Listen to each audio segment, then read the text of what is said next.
exhausting. Can you believe that? We've been laying rail for 2 hours. 2 hours in the hot sun. Oh, my gosh. It's been a rough day, Orv. All that work, laying all that rail, 150 foot, and we still don't have enough rail to take off. But that acceleration is so frustrating. This taking off business is getting to be a real problem. It just feels like Sir Isaac Newton is against us on this one. Well, his laws are the law, and you have to obey the law. Oh, I know. We all have to be good citizens of Sir Isaac. But this one, I don't know. His first law, that's pretty straightforward.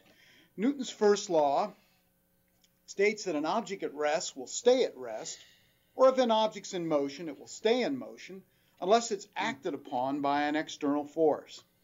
Well, our airplane trying to take off is the perfect example of that. The airplane's at rest at the end of the rail.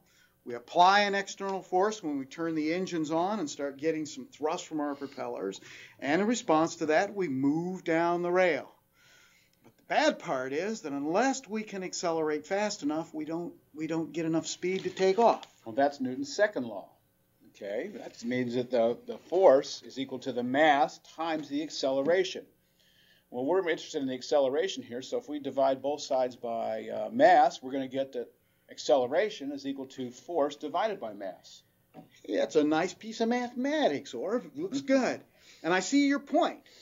The math tells us that there are only two ways that we can increase the acceleration.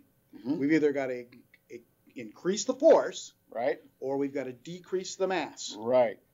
That's going to work.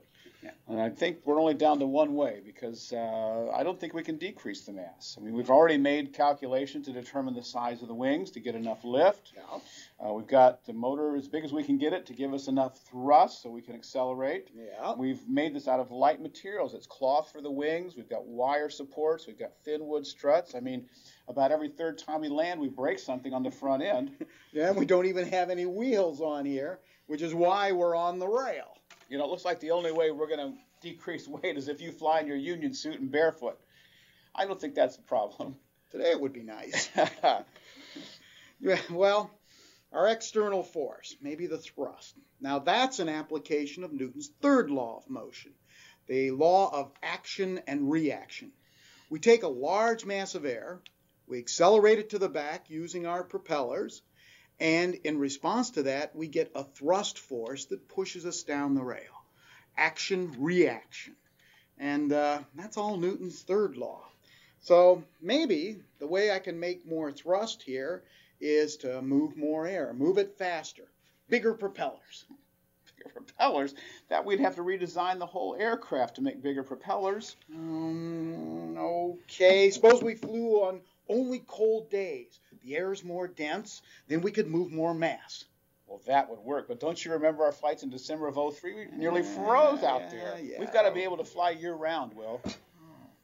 And it looks like we're just boxed in on this. As much as I hate it, I think our only solution is to make the rail longer. I've got some 2x4s out in the barn. Let me go out and see if I can find them.